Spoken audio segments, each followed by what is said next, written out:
इस प्रकार कई दिन तक के क्रिया करने से कितना भी असंभव कार्य होगा वह संभव अवश्य हो जाएगा। परंतु कई दिन तक अखंड ज्योति जो है हमेशा जलनी चाहिए। कोई कार्य पाने के लिए, कोई कार्य होने के लिए उसमें परिश्रम भी पड़ता है। देखिए, भगवान का नाम भाव भक्ति श्रद्धा के साथ लेना चाहिए और किस प्रकार भगवान को समर्पित करके भगवान का नाम लेना चाहिए कि नाथ सकल संपदा तुम्हारी, मैं सेवक समेत सुत नारी। कि हे प्रभु, हम, हमारे स्त्री पुत्र परिवार सब कोई आपके सेवक हैं, सब कुछ आप ही हैं। आपके चरण में हम सब पूरे परिवार सहित हैं, आपकी सेवा करने के लिए उपस्थित हैं। ऐसा मान करके भगवान का भजन करे, उनका नाम लेता रहे और कोई भी कार्य आपका आ जाता है, छोटा हो बड़ा हो, संभव असंभव कोई हो, सारे कार्य को भगवान को समर्पित करके उनको आगे करके वह कार्य करना चाहिए। जब ऐसा आप करेंगे तो उस कार्य की जिम्मेदारी जो है भगवान के ऊपर हो जाएगी और उसमें कभी आपको सफलता तक नहीं मिलेगी। इसलिए भगवान का नाम आप लेते रहिए और सारे कार्यों को भगवान को समर्पित करके अपना आप कार्य करते रहे। कार्य को करते रहे, जबान से भगवान का नाम लेते रहे, सीताराम सीताराम सीताराम सीताराम, और मन से भगवान का चिंतन करते रहे, उनका ध्यान करते रहे। इस प्रकार आप भगवान के भजन को करते रहेंगे तो सारे कार्य समय आने पर अपने आप होता चला जाएगा। आपको किसी प्रकार की चिंता नहीं रहेगी। आप जो है अपने कार्य को समर्पित कीजिए भगवान को, उसमें हानि होगा या लाभ होगा या सब भगवान के ऊपर छोड़ दीजिए। इस प्रकार आप भगवान के नाम को लेते रहिए तो आपका सारा कार्य समय आने से पहले ही होता चला जाएगा। अब जिस प्रकार है कि 1.25 लाख जो है सीताराम नाम का जप, 1.25 लाख में 21 दिन जो है सीताराम सीताराम 21 दिन के भीतर जो है आपको जप करना है। तो अपनी संख्या बना लीजिए कि हमको कितना जप प्रतिदिन करना है। यह आपके ऊपर है कि कितना जप आपको करना है। 1.25 लाख जप आप करेंगे और जहाँ पूजा स्थल है वहां पर एक अखंड ज्योति जलाइए। अखंड ज्योति 21 दिन प्रतिदिन जो है हमेशा जलती रहे, 24 घंटे।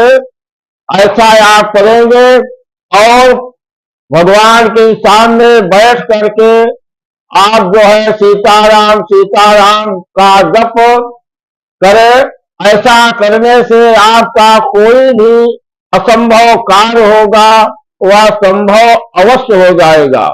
21 दिन के भीतर ही 11 दिन 15 दिन 20 दिन इसके अंदर ही वह कार्य आपका संपन्न हो जाएगा और 11 दिन जहां होगा आपका कार्य शुरू होने लगेगा।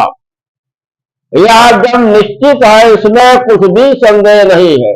परंतु यह कर्म भूमि है, जब आप ऐसा करेंगे तो उसका फल भगवान आपको अवश्य ही देंगे, यह असत्य नहीं जाएगा। भगवान की सेवा, उनका पूजन जब तब कभी मिथ्या नहीं जाता, परंतु जब आप उसको करेंगे तो उसका फल अवश्य मिलेगा। जैसे लोग कहते हैं कि पूजा पाठ में जप में कुछ नहीं है, वह जो है करते ही नहीं। जब भगवान के नाम को जपेंगे करेंगे तभी तो उसका फल होगा, कहने से या सुनने से कुछ नहीं होता। भगवान का नाम जितना हो जाए ज्यादा से ज्यादा भगवान का नाम लेते रहना चाहिए।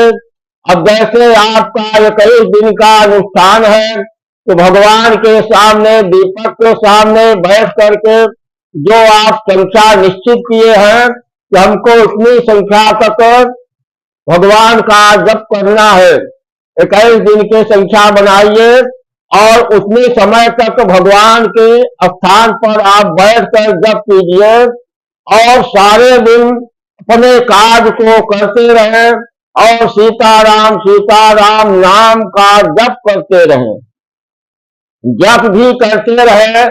अगर कोई आपसे मिलता है, कोई व्यक्ति मिलता है, कोई भक्त मिलता है, उससे केवल आप भगवान का गुणगान ही करें, भगवान की ही चर्चा करते रहे और बाहरी चर्चा कुछ न करें। जो बात भगवान से संबंधित है वही बात जो है भगवान उस व्यक्ति से करना चाहिए। इस प्रकार जो है आप 21 दिन तक भगवान के समक्ष बैठ करके जप कीजिए और सारे दिन भगवान का नाम लेते रहे, अपने कार्यों को करते रहे, जिससे आपके कार्य में कोई बाधा न पहुंचे और कोई विघ्न न हो। अपने कार्य को भी करते रहे और भगवान का भी नाम लेते रहे। इस प्रकार 21 दिन तक के क्रिया करने से कितना भी असंभव कार्य होगा वह संभव अवश्य हो जाएगा।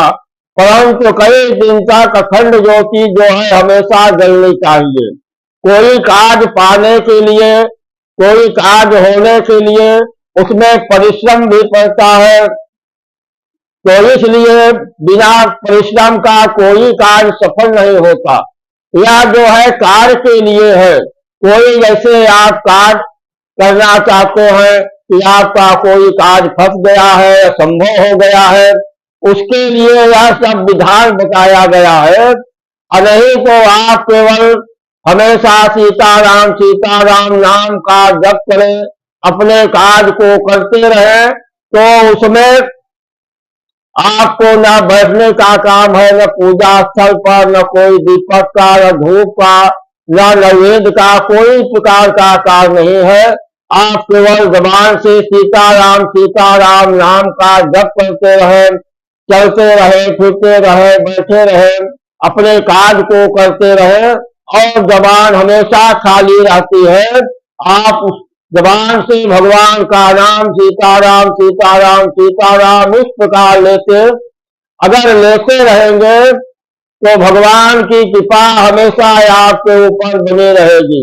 जब आप बराबर भगवान का नाम लेते रहेंगे, उनका भजन करते रहेंगे, तो उनकी भी कृपा आपके ऊपर बराबर बनी रहेगी। जब उनकी कृपा हमेशा बनी ही रहेगी तो आपके ऊपर कोई भी ग्रह दशक, बाधा, संकट कभी भी नहीं आएगा। तो बिना कुछ दीपक जलाए या कोई पैसा खर्च किए जब यह कार्य हो रहा है तो हम हमेशा क्यों न भगवान का नाम लें। जब हमेशा लेते रहेंगे तो हमको अनुष्ठान करने की कोई भी आवश्यकता ही नहीं रहेगी। हमारा सारा कार्य समय समय पर होता चला जाएगा। जो भगवान का नाम लेता रहता है उसको आर्थिक, मानसिक, शारीरिक किसी भी प्रकार की चिंता नहीं रहती, न तो कोई उसके ऊपर किसी प्रकार का संकट आता है। सारे ग्रह जो है बगल रहते हैं क्योंकि वह भगवान के शरण में रहता है, भगवान का भजन करता है, उनका नाम लेता है। भगवान के जब शरण में रहता है तो भगवान हमेशा उसके साथ रहते हैं, उसकी रक्षा में लगे रहते हैं, उनके ऊपर किसी प्रकार का संकट न हो। इस प्रकार मनुष्य अगर सारे जीवन भगवान का नाम लेते रहे, अपने कार्यों को करते रहे और भगवान का नाम लेते रहे, यहाँ मृत्युलोक में उनको शारीरिक, आर्थिक, मानसिक किसी प्रकार का संकट का सामना भी नहीं करना पड़ेगा और अंत काल में सत्य लोक, वैकुंठ लोक की भी प्राप्ति हो जाएगी। जय श्री राम, जय श्री राधे।